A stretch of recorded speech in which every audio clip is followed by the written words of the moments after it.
today we will introduce a new product, especially two.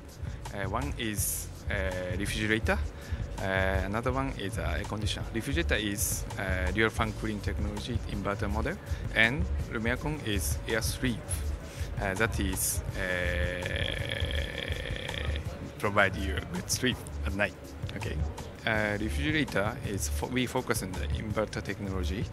That is, we can look at we contribute your energy saving. So mean the energy consumption is get much lower than previous model. Yeah, and the air conditioner is we feature this time is air sleep. We can provide you a good sleep at night, even very hot night. Okay.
So what I have here is the HTC Butterfly S. Pretty cool, nifty little phone. Going to spend a lot of time comparing it to the original Butterfly and a little bit of the HTC One as well.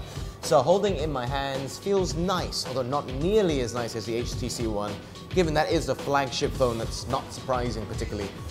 Saying that though, the internal specs are slightly better than the HTC One. More about that later on. So what makes this stand out? Firstly, the boom speakers here on the front, boom sound, it's nicer at the front, because if you have it at the side, etc., or the back, it gets a little bit muffled depending how you hold it. Facing you straight on, obviously gives a much better effect. So I'm pretty happy with that. Now, very much like the S4, it's a full HD screen, and it's 5 inches, and it's nice and clear. I'm very happy with that. See?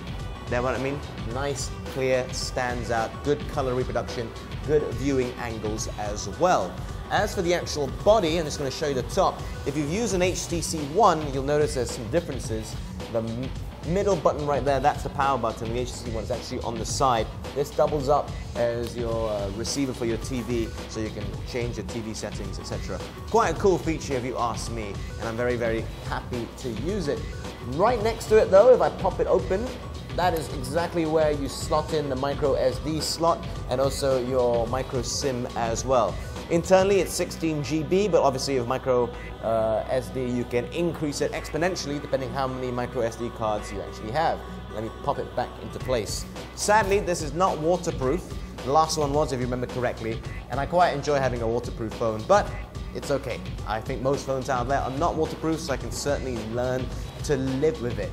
Now, this is running on 4.2.2 Jelly Bean, and that's pretty cool if you ask me, although having Sense 5.0 does make some of the lock screen elements redundant because there's lots of different features with Sense itself, which I'm really happy to use. Another thing that's cool is Blink Feed has come back into this, and it's been updated, so now you can use Instagram and WeChat as well.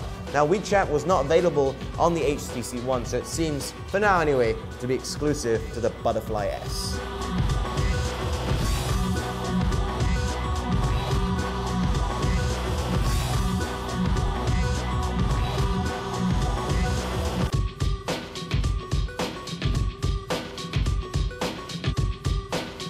What about other aspects of this? Well, I touched a little bit about it, but the build itself, yes, it's a unibody casing, but it's a plasticky finish. It feels oily in my hands.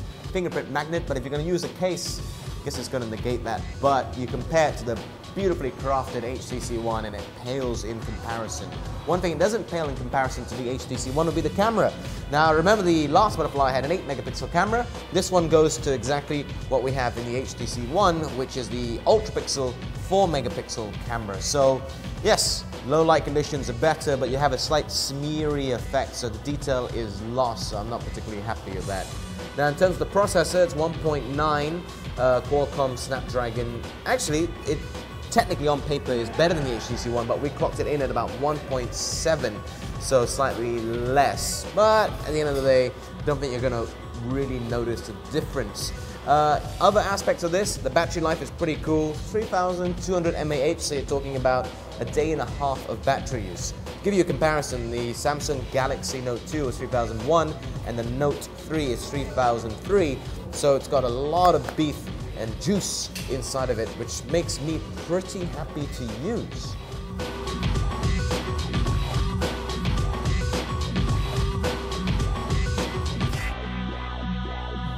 So what do I think about this in general? Well, it's a pretty powerful phone. In fact, the benchmark tests put it slightly better than the Samsung Galaxy S4, so that's obviously awesome, using the 1.9 gigahertz Qualcomm processor, by the way.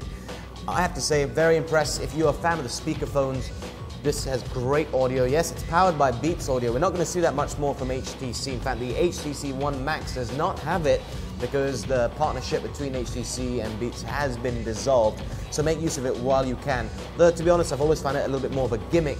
The boom sound speakers themselves are great. You can download different tools to really fully focus the audio, but that's more for the future. Currently, it still has its Beats audio.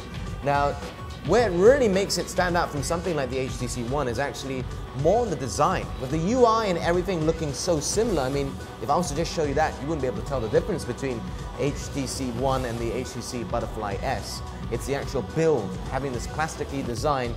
It does have more striking colors available like gray, red, and white compared to the HTC One. Both of them great alternatives to each other, but in terms of performance, it's going to be pretty much the same. Although if you prefer a nice build quality, look at the HTC One. If you're looking for something with actually a little bit more processing power, look at the Butterfly S. Overall, can't really differentiate between the two apart from the design itself.